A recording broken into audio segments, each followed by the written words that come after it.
The day after the funeral, my daughter stood in the doorway of my own home, her arms crossed, her voice sharp as glass. "Find somewhere else to die, mother. You're useless now." The air went out of me. Not from shock, I'd known her cruelty was coming, but from the audacity, the swiftness. My husband's body wasn't even cold, and she was already dismantling the life we'd built. I didn't argue, I didn't beg. I packed a single suitcase, leaving behind the walls that held my marriage, my motherhood, my sacrifices. She thought she had won, but she hadn't read the will. When she was little, I used to braid her hair every morning before school. She'd chatter endlessly, her small hands tugging at mine, asking if I'd sit in the front row of her play, if I'd clap the loudest. I gave her everything. The best schools, the best clothes, the best life my husband and I could provide. And still, I thought it wasn't enough. She always looked past us, hungry for more. My husband noticed too. Late at night he'd whisper, "She's mine by blood, but yours by love. Don't let her lose herself." I tried. God knows I tried.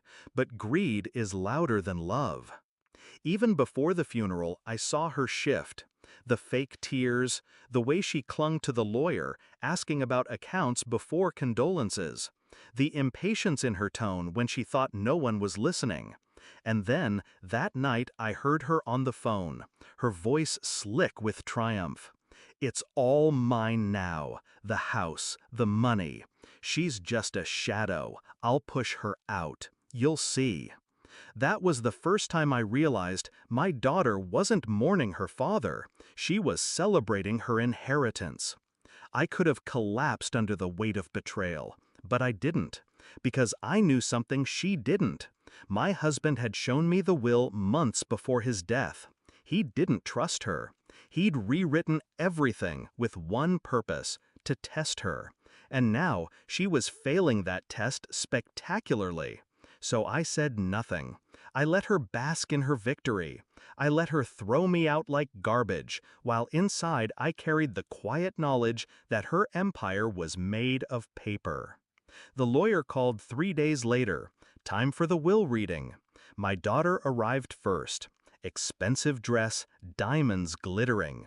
She didn't even greet me. She just smirked, leaning back in her chair like royalty. "Let's make this quick," she said. "I already know what's mine." The lawyer chuckled, shuffling the papers. His eyes flicked to me, steady, knowing. "Did you even read the will?" Her smile faltered. "What do you mean?" And then the truth unfolded. The house, the money, the $33 million fortune, all placed in a trust. Not hers to squander, not hers to touch. The conditions were clear. She would receive nothing until she turned 40. Until then, every cent would be managed by me. Her face drained of color. "No," she whispered, "that's not possible. He wouldn't." "He did," I interrupted, my voice calm, steady. "He knew who you were becoming. He wanted to protect you from yourself." She shot to her feet, her chair screeching across the floor. "You can't control me! This is my life!" The lawyer slid another paper across the table. "Actually, ma'am, your father could, and he did. Until 40, you get an allowance. Enough to live, nothing more. Your mother holds the reins." Her breath quickened, her eyes darted to me, full of venom and fear. "You planned this," she hissed. I leaned forward, meeting her gaze with the weight of every sleepless night I'd spent raising her. "No, you did. The moment you showed the world exactly who you are."